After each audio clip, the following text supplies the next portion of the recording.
Hi, you guys, Dr. Jackie again. So we have our same 4 sentences, and this time we're going to combine the sentences using a transition word or phrase. A transition word is a single word. A phrase would be more than one, like for example, or on the other hand. Okay, so in fact would be a phrase, but however would be a transition word. And people get all boogered up about these, but don't get too boogered up. There are 2 pieces of punctuation, but you know what? It's easy to use. Let me show you how. So we've already gone through all 4 of these sentences. We know that there's a subject and a verb and a complete thought to all of the sentences. And you remember the first way we learn to combine sentences is with a simple semicolon. And I know then, a few weeks ago, a semicolon seemed hard. But now that you've been using it, you've got it, right? It's really easy. You pitch out the period, you add the semicolon, and then you check to see if this is a proper noun or I, and it's not, so you just make it a small t. And now it's perfect, right? It's a perfect sentence. Well, look, what if you want to take it up one more step? What do you kick it up just a little bit? Well, you pick a transition word or phrase and you add it in. So one that would work really nice here is consequently. Learning to speak a second language is helpful for businesses.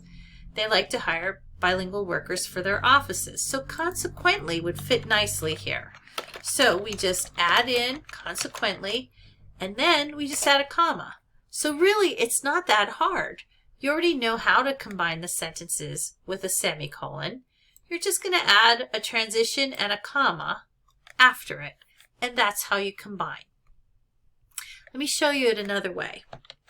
Okay? Sometimes the beginnings of sentences start with a transition word. So we can start with consequently.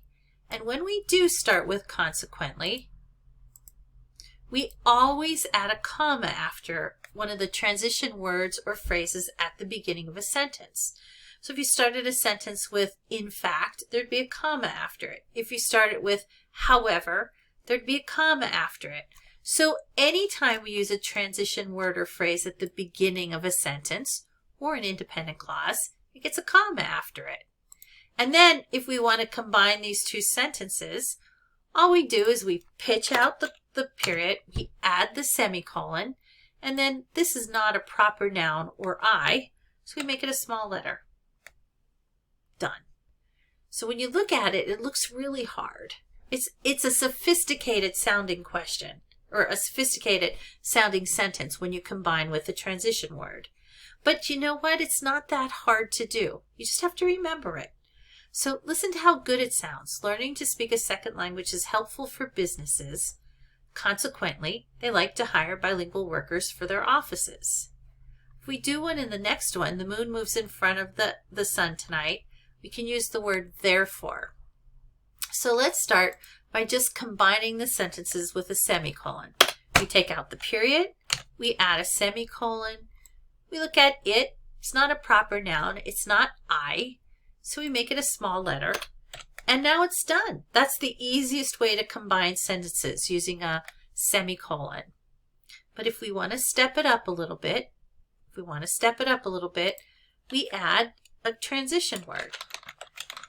And every time a transition word comes at the beginning of a sentence or an independent clause, it gets a comma after it. So there it is, right? Here it is all together. Therefore, so tonight, comma, therefore, comma. The moon moves in front of the sun tonight. Therefore, it's called an eclipse of the sun. Terrific, right? Not very hard. Let's do it. Oops. Let's do it one other way.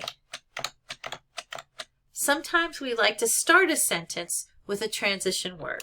So if we started this one, therefore, we would always put a comma after it. So any transition word or phrase that begins a sentence or an independent clause, it gets a comma after it. So here it is, right? This is a perfectly good sentence. This is a perfectly good sentence. If we want to combine them, we could use the semicolon.